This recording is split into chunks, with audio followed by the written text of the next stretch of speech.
Vivo mi vida como me place, me divierto, visto como me provoca. ¿No estamos acaso en un país libre?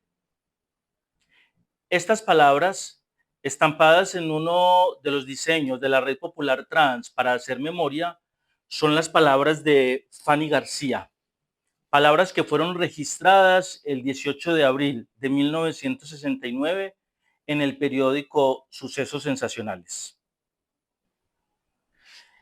Y a partir de la historia de Fanny, entonces plantear algunas reflexiones del ejercicio que venimos haciendo, de por qué conmemorar en junio. Y es que el 28 de junio se da un gran evento del que vamos a hablar en los próximos días, o que ya hemos visto muchos videos rodando por las redes.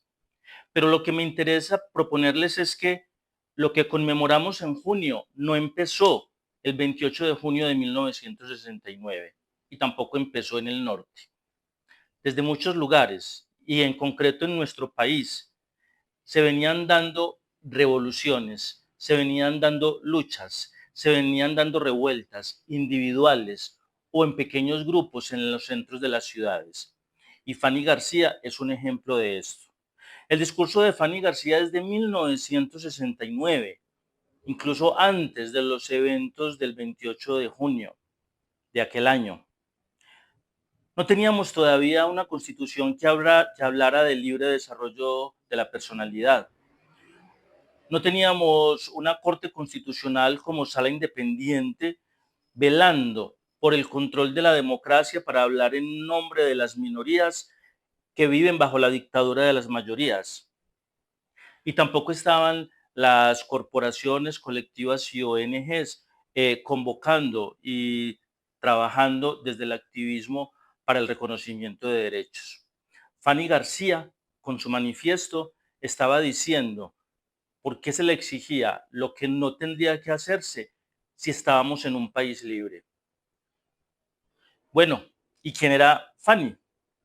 Fanny estaba en Medellín y decía, según la declaración que apareció en el periódico, que había regresado hace poco al país porque para la gente un poco más grandecita de Colombia sabrá de qué les hablo cuando Fanny decía que ella era bailarina y hacía parte del ballet de Sonia Osorio, quien en una época del país fue el ballet nacional.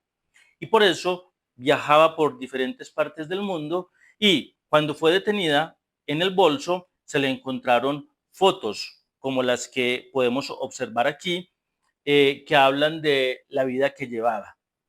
Fanny se movía entre la alta sociedad en el país y eso lo evidenciaba las fotos que se encontraron en su bolso, en su cartera. Bueno, pero ¿por qué se hizo conocida la existencia de Fanny García?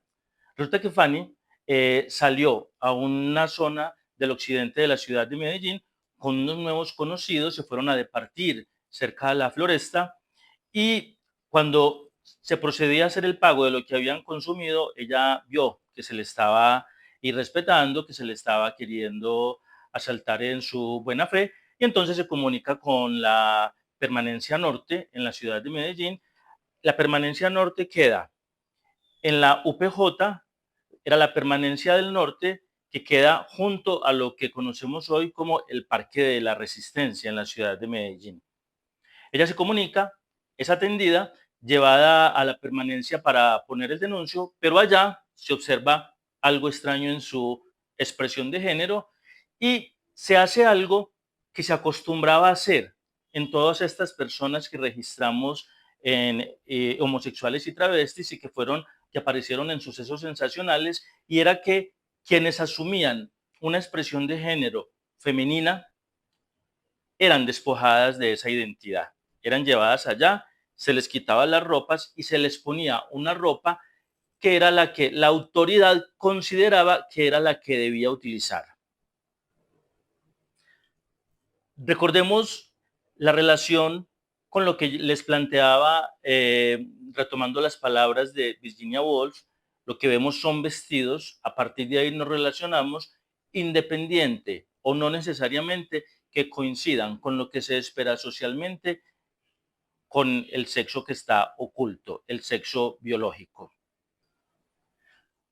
Pues bien, Fanny es sometida a esa situación, es despojada de su identidad, hace su manifiesto, ella dice, estamos en un país libre y yo hago lo que hago y nunca he sido atacada en Bogotá, donde pasaba la mayor parte del tiempo, y por eso se extrañaba. E igualmente se extrañaban las autoridades porque tenía un documento de identidad que hablaba de Fanny García, que reconocía esa identidad de Fanny García. Bueno, y es importante manifestar que esta situación que vivió Fanny, que vivió Sonia, que vivieron muchas otras de ser despojadas de su identidad, se pudo dar hasta el año 2011, cuando ya la Corte Constitucional tomó cartas en el asunto al hacer revisión de una sentencia, la sentencia de tutela 062 del 2011. Dice la Corte Constitucional frente al caso de una persona trans en una cárcel en Yopal. La presentación personal, dice la Corte Constitucional, no es un problema menor para las reclusas travestis, sino que antes bien es un aspecto crítico para la definición y ejercicio de la identidad sexual. La adopción de su identidad sexual está mediada por el uso de maquillaje, el pelo largo y determinadas prendas de vestir. Elementos todos ellos que permiten reafirmar dicha opción y atenuar las imposiciones que le generan las características propias del sexo fenotípico. Hasta ahí la Corte Constitucional. Es importante entonces cómo la Corte Constitucional se va tomando distancia de ese discurso médico en el cual se busca una supuesta armonía entre un sexo biológico, una identidad sexual, una expresión de género y una orientación sexual. La Corte Constitucional en Colombia poco a poco se va desligando de allí y va planteando que con todos estos elementos se pueden construir diferentes identidades, como también nos lo ha propuesto Judith Butler desde su trabajo décadas anteriores. Así pues que con Fanny García podemos conmemorar, primero, que antes del 28 de junio de 1969 muchas personas estaban tomando decisiones sobre sus identidades y además estaban expresándose y manifestando el derecho que tenían de hacerlo. Segundo, que en Colombia, gracias al activismo jurídico que se ha llevado a cabo desde 1991, hay derechos reconocidos al elegir la identidad de género, al contar con las condiciones para asumirla y que no sea violentado y respetado por ello, que es lo que la Corte ha llamado el reconocimiento de la dignidad. Por eso vale la pena conmemorar en junio de la mano, retomando las palabras de Fanny García. Por eso vale la pena conmemorar. Salud.